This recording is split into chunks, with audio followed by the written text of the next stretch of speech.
మనకు అనిపిస్తలేదా? ఎన్నిసార్లు నూతన సంవత్సరంలో ఇదిగో నేను దేవుని కొరకు బ్రతకాలి, ఇదిగో నేను బైబుల్ కంప్లీట్ చేయాలి, ఇదిగో నేను ప్రార్థన చేయాలి, నేను వాక్యం చదవాలి, ఇదిగో నేను మంచిగా ఉండాలి, ఇదిగో నేను చెడుకు దూరంగా ఉండాలని ఎన్నిసార్లు మనం నిర్ణయాలు తీసుకోలేదు చెప్పండి. మీరు ఆలోచన చేయండి. కొత్త సంవత్సరం రాగానే కొత్త కొత్త నిర్ణయాలతో మన జీవితం ప్రారంభించాలనుకుంటాం. 1 నెల 2 నెలలు దాటుతాయి, మళ్ళీ యథావిధిగా పాత జీవితం, రోత జీవితం, పాపపు జీవితం.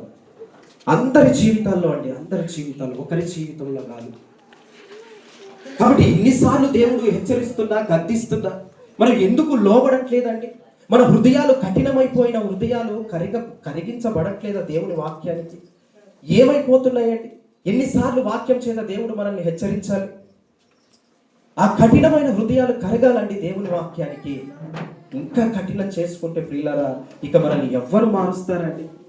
దేవుని వాక్యమే మనల్ని మార్చనప్పుడు ఇక లోకంలో ఏముంది ప్రియులారా? మీరు ఆలోచన చేయండి. లోకంలో దేన్ని బట్టి మనం మారగలం? మన బ్రతుకులను సరిచేసుకునగలం. ఆ లోకంలో ఏమీ లేదని కదా సంఘంలోనికి వచ్చినాం మనం. ఈరోజు సంఘంలో కూడా మన హృదయాలు కఠినపరచబడితే ఇంకా మన హృదయాలను కరిగించేది ఎవరు? మళ్ళీ దేవుడు యేసుక్రీస్తు రెండవసారి దిగి రావాలా?